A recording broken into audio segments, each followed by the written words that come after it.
দর্শক, আজকে 21শে ফেব্রুয়ারি। শহীদ মিনারে বাধার মুখে রুমিন ফারহানা ফিরে গেলেন ফুল না দিয়েই। সরাইলে বাধার মুখে কেন্দ্রীয় শহীদ মিনারে ভাষা শহীদদের প্রতি শ্রদ্ধা জানাতে পারেননি ব্রাহ্মণবাড়িয়ার 2 আসন থেকে নবনির্বাচিত স্বতন্ত্র সংসদ সদস্য ব্যারিস্টার রুমিন ফারহানা।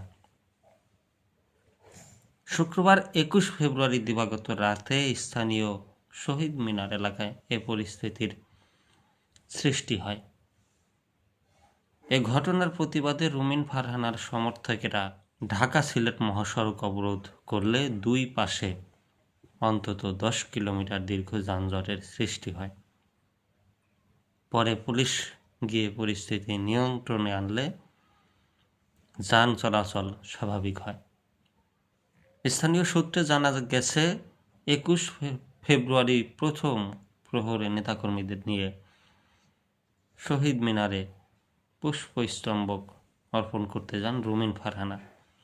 এ সময় সরাইল উপজেলা বিএনপির সাবেক সাধারণ সম্পাদক আনোয়ার হোসেন মাস্টারের নেতৃত্বে এক দল যুবক মিছিল নিয়ে এসে বিশৃঙ্খলা সৃষ্টি করে এবং তাকে শ্রদ্ধা জানাতে বাধা দেয়।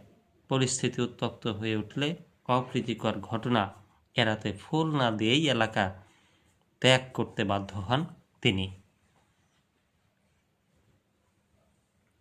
এই খবর ছড়িয়ে পড়লে রাত 12:30টার দিকে তার সমর্থকেরা সরাইলের শাহবাজপুর এলাকায় মহাসড়ক অবরোধ করে বিক্ষোভ শুরু করেন।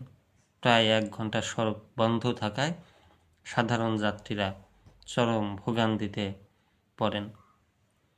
ঘটনার বিষয়ে রুমিন ফারহানা অভিযোগ করেন, পরাজয়ের প্রতিশোধ নিতে পরিকল্পিতভাবে এই হামলার চেষ্টা চালানো হয়েছে।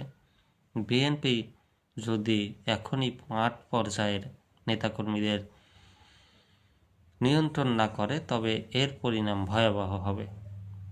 তিনি আরও জানান, এই ন্যাক্কারজনক ঘটনার পরিপ্রেক্ষিতে মামলার প্রস্তুতি চলছে। এ সময় আব্দুল আহাদ নামে তার এক আহত কর্মীর অবস্থাও তিনি গণমাধ্যম কর্মীদের সামনে তুলে ধরেন।